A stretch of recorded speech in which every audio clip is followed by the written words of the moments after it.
Climate change is something that humans face today. Personally, I believe that our climate is changing, but I don't believe the climate alarmists and their doomsday prophecies. I would say that I have experienced climate change through hotter summers and colder winters. When I was a child, you could almost guarantee that snow would be on the ground before Halloween. I can remember freezing while going house to house to collect my loot, and some years even having to wear snow pants. I used to believe that climate change meant the end of our world, but now I have some serious questions and criticisms of the climate change narrative. Recently, the United Nations, or as I call them, the Useless Nations, put out a report by the Intergovernmental Panel on Climate Change, also called the IPCC.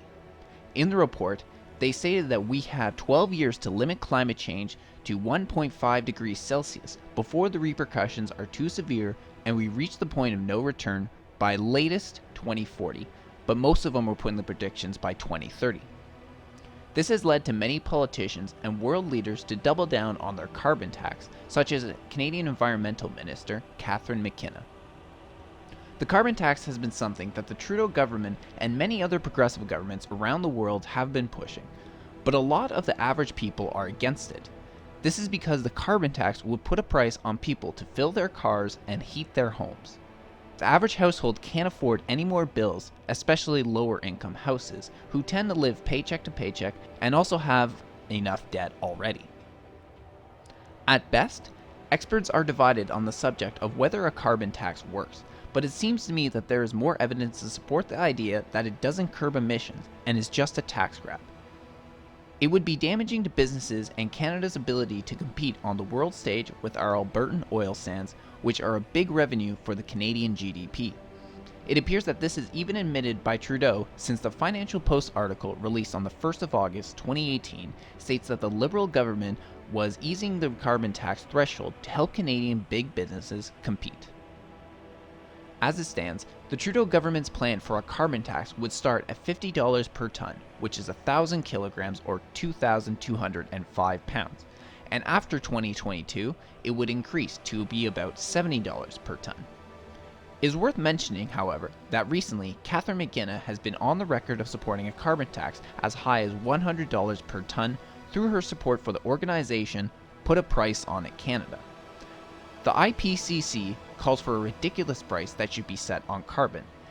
They state that by 2030, there needs to be a price of between $135 and $5,500 per ton. But that's not all. They also state that by 2100, there should be $27,000 per ton of carbon. These are unsustainable prices, especially for small businesses. This is something that Catherine McKenna and Justin Trudeau have pushed in the House of Commons and to the public. McKenna has publicly stated that the climate action will help create new jobs and is nearly a $1 trillion industry. However, so far, their only plan is to implement the carbon tax. Even now, the tax makes it difficult for people to make ends meet. Recently, a woman named Karen put out her energy bill for everyone to see the effects of the carbon tax. I have only edited out her last name and the address of her business. Her company is in Fort McMurray, Alberta, where in the beginning of 2017, the provincial NDP government implemented a carbon tax. In this bill, circled at the bottom, you can see that the price of the carbon tax for natural gas. Her energy total is $794.97. Her delivery charge is $770.81, and the carbon tax is $747.47, plus an extra $115.67 in government service tax, for a total of $2,428.92. The carbon tax was almost as much as the energy total itself, and if you include the GST, she spends more on taxes than the energy total. This is something that big corporations can afford to pay, but small businesses cannot, proving that the carbon tax will destroy small businesses, leaving behind only mega corporations. An article from the TE goes back to explain why the carbon tax doesn't work, including a quote by Mark Lee, a pro-carbon tax economist. Quote, "Let's cut the crap about BC's carbon tax. The impact of the carbon tax has been overstated by people who love carbon taxes, and it's annoying that the tax has generated so much uncritical praise." End quote.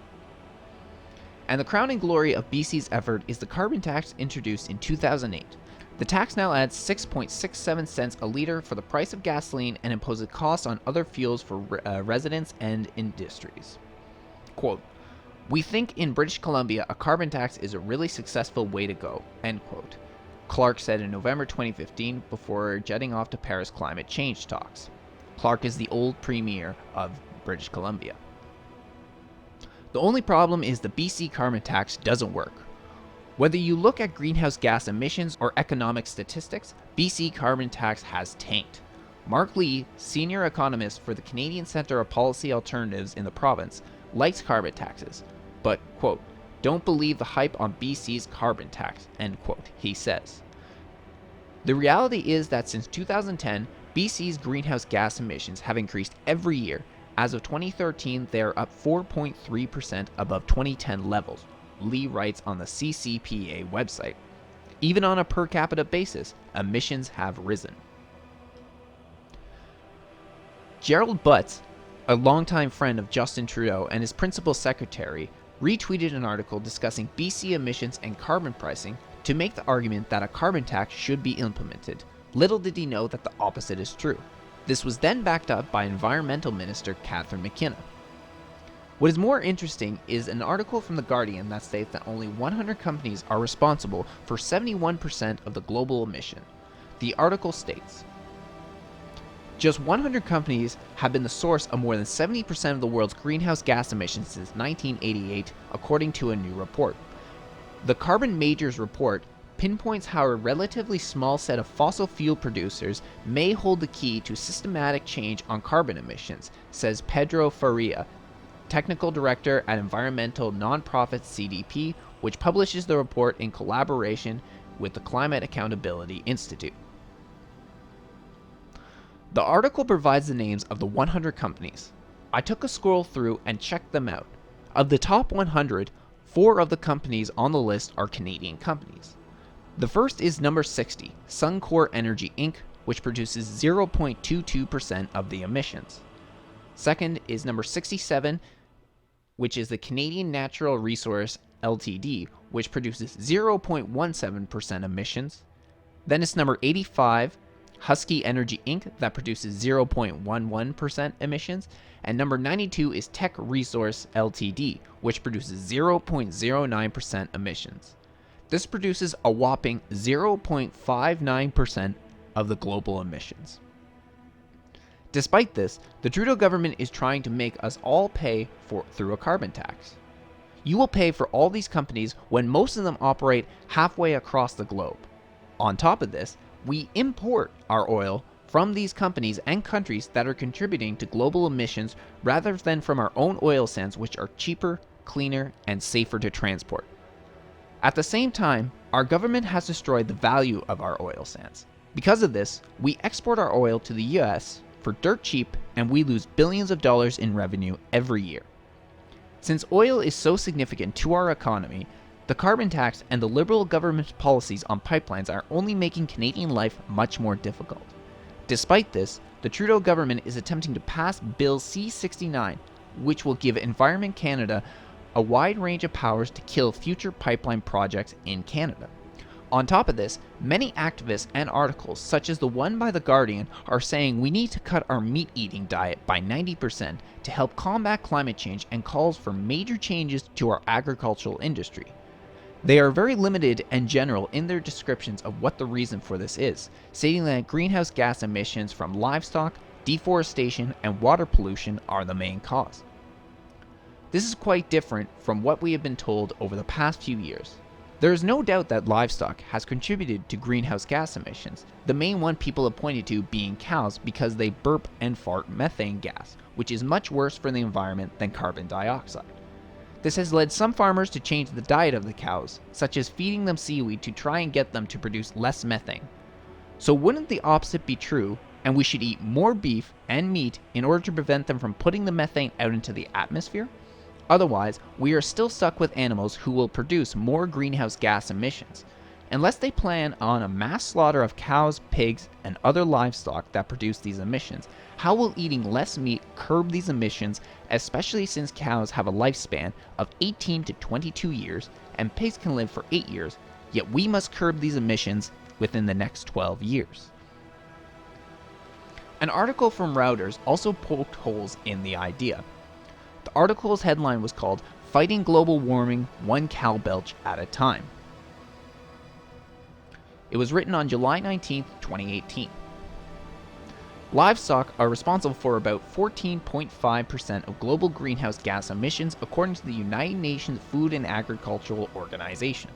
According to calculations by some experts, this put the livestock sector on par with transport. The UN Intergovernmental Panel on Climate Change says transport is responsible for 14% of emissions. Ruminants such as cattle, buffalo, sheep, and goats produce nitrous oxide, carbon dioxide, and methane, which is the most emitted gas and is released through belching. Scientists are working on a way to reduce those emissions, including by breeding animals that burp less, adjusting their diet so they can produce less methane, and planting trees in pastures. Quote, "We domesticated ruminants over 10,000 years and relatively little has changed. It's time they got an upgrade," end quote, says Elizabeth Latham, a co-founder of Texas-based Bozer Laboratories. That last quote is the head scratcher. We domesticated ruminants over 10,000 years ago. And apparently there has been no problems until now, but now we have to change the way we eat meat. Granted, this is on top of other emissions produced through industrialization, but the question still remains, why is this such a big problem now? Why do we need to adjust the way we eat now, especially when we apply this line of thinking to Canada? The same thing goes when we apply this line of thinking to Canada with our water supply. Canada has the largest batch of fresh water supply in the world. I am very protective of our water and I want to clean up our water, but this point is moot to us. Finally, they bring up deforestation as a problem. This article from treehugger.com destroys this narrative as it states, "Global forest loss reversed despite large-scale deforestation in the tropics." This is an environmentally friendly website that states this, but it goes into detail.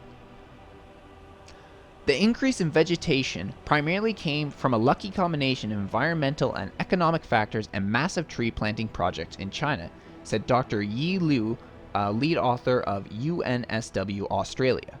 Vegetation increases on the savanna in Australia, Africa, and South America as a result of increasing rainfall, while in Russia and former Soviet republics we have seen the regrowth of forests on abandoned farmland. China was the only country to intentionally increase its vegetation with tree planting projects.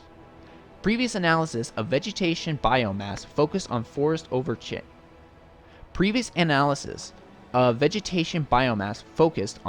cover change, said fellow lead author Professor Albert van Dijk of the Australian National University. With our approach, we found unexpectedly large vegetation increases in the savanna of South Africa and northern Australia.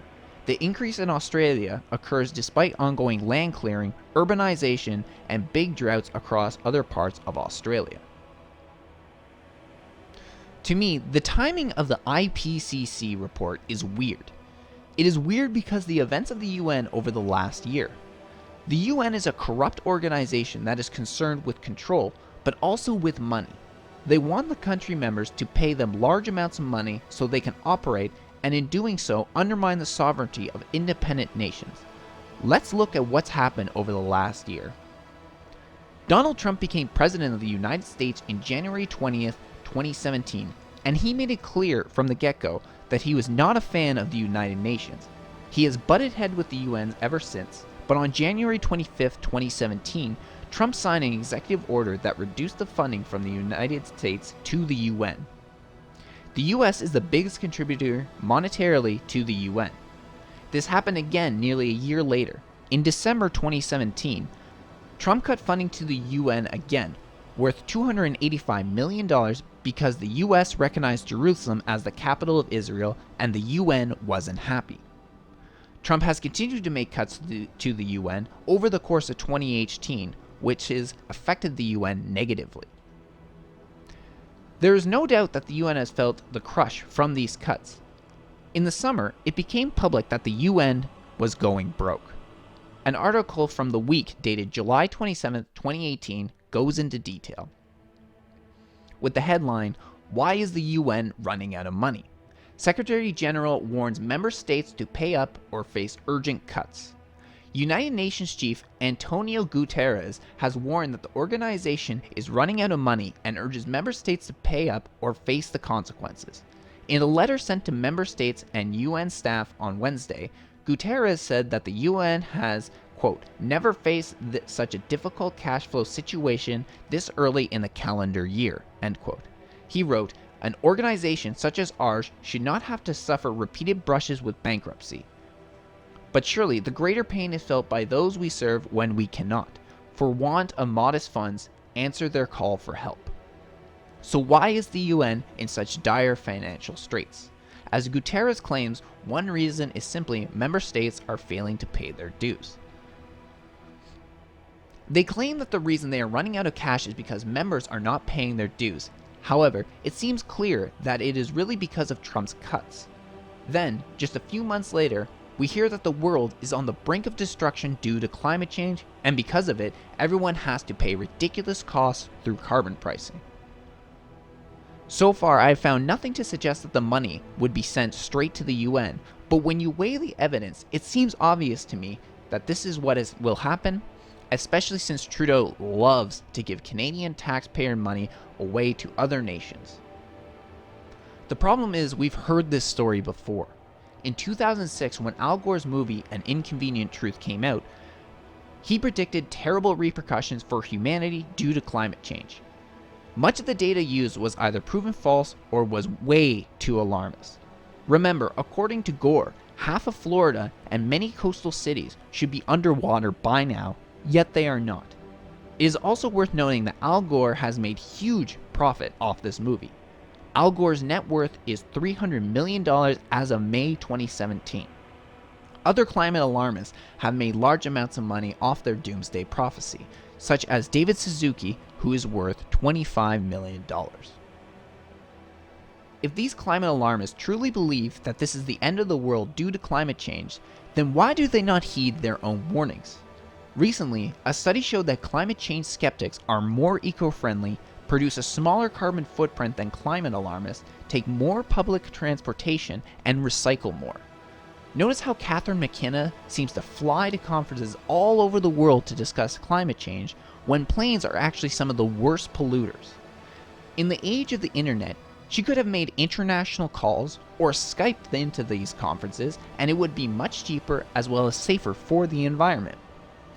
Even worse, there are pictures of her flying on private jets, which are hands down the most wasteful and polluting way to travel since you are burning fuel but are transporting very limited amount of passengers. Yet she thinks she is doing her part by railing against plastic straws and doing photo ops with her bicycle. Finally, there might be strong evidence to suggest that greenhouse gas emissions are not the cause of climate change. Ned Nikoloff put out the information via Twitter. His bio states, "A PhD physical scientist with a broad range of interests in various fields of science, i.e. climate, cosmology, astrophysics, nutrition, archaeology. A short Google search will show that this is not a fake account, and he does in fact have a PhD. He tweeted out a report called Using Earth's Moon as a Testbed for Quantifying the Effects of Terrestrial Atmosphere. He states, "A paper by Cram in 2017, based on detailed thermophysical model of the moon, replicated our results obtained from an analytic integration of SB Law, Vulcan, and Relez 2014, which found Earth's atmospheric thermal effects to be much larger than 33 Kelvin. In simple terms, the greenhouse climate theory has been incorrectly estimated the magnitude of the atmospheric thermal effect for over 40 years. Earth's atmosphere boosts the global surface temperature not by 33 Kelvin as currently assumed, but by roughly 90 degrees Kelvin, i.e. about 3 more times more. This has serious implications for the greenhouse theory, because the radiative measure currently applied to explain the atmospheric thermal effects falls short by a lot, indicating that this measure is wrong. In other words, the greenhouse theory falls apart on a basic level. Our analysis of NASA planetary data shows that Earth's 90 Kelvin atmospheric thermal effect is fully explainable by total atmospheric pressure and solar irradiance alone. Thus, atmospheric composition, i.e., amount of greenhouse gases, has no effect whatsoever on surface temp. The IPCC has routinely been ignoring a lot of research finding in areas such as cloud albedo variations, cosmic ray effects on cloud formations, magnetic Earth-Sun connections, to mention just a few. That's because the mission of IPCC is to study AGW rather than climate in general. And he links to and he shows a picture where talking about the IPCC history and mission, and it states, the Intergovernmental Panel on Climate Change was established in 1988 under the auspices of the United Nations Environmental Program and the World Meteorological Organization for the purpose of assessing the scientific, technical, and socio-economic information relevant to the understanding of the risk of human-induced climate change. It does not carry out new research, nor does it monitor climate-related data. It bases its assessment mainly on published and peer-reviewed scientific technical literature. The goal of these assessments is to inform international policy and negotiations on climate-related issues. Now, I will be straightforward. I neither have the credentials nor the brains to confirm or deny whether Mr. Nikolov's data is accurate. But if this is, then this goes to show that climate change is the direct result of atmospheric thermal effects, and the greenhouse gas theory is completely false, as well as showing that the IPCC ignores lots of necessary research that could change the way we look at climate change. In short, if this is accurate, the UN and the IPCC lies to us so they can keep receiving their funds for more research in this field. This would be the reason why we have been so misled on the subject by reputable scientists, since they receive massive funds, large paychecks, and bonuses to push such a narrative. The recent report by the UN is a sad attempt to manipulate the world government to pay them, since their cash flow has been disrupted. While climate change is real, don't let the UN's fear-mongering manipulate you. If you do, they will suck your wallet dry.